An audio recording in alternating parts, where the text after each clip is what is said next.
BX1 +. L'édito Fabrice Grosfilet. Peut-on réellement faire l'impasse sur les débats communautaires quand on négocie un gouvernement dans notre Belgique fédérale? La réponse est non. Officiellement, on a mis le communautaire de côté pendant toute la législature passée.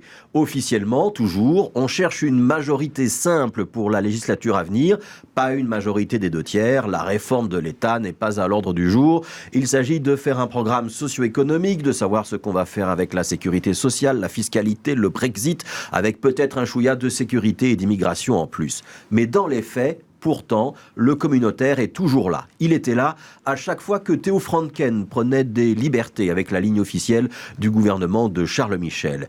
Et il est de nouveau là dans ces négociations qui n'avancent pas depuis 5 mois.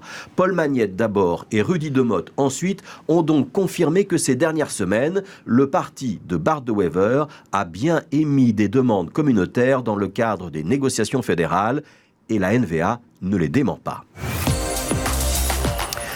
Alors, lorsqu'un homme politique évoque ces questions communautaires, le débit ralentit, la voix se fait grave, le visage se ferme, le ton est plus solennel. Il s'agit de vous faire comprendre que les propos et le moment sont importants et que la perspective d'une nouvelle régionalisation, d'une scission de la sécurité sociale, d'un démantèlement de l'État, voire de la fin de la Belgique, sont à l'ordre du jour. Et on donne des exemples. Pendant ces dernières semaines, par exemple, les nationalistes flamands auraient mis sur la table le scénario de ministres séparés pour certaines politiques fédérales. Un ministre qui s'occuperait des francophones et un autre des néerlandophones. Et on pouvait même imaginer que des budgets seraient scindés.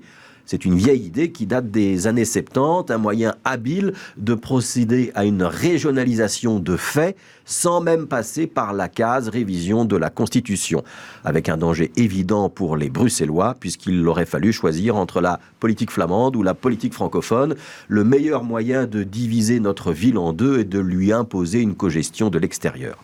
Alors bien sûr, on exagère un petit peu. Ce chiffon communautaire, c'est un moyen de mettre la pression sur les autres partis dans un moment un petit peu difficile. Et ça marche d'ailleurs, puisqu'à l'Open VLD, par exemple, Mathias de Klerk, le bourgmestre de Gand, plaide désormais pour un gouvernement arc-en-ciel sans la NVA. Une déclaration qui va à l'inverse de la position officielle de son parti.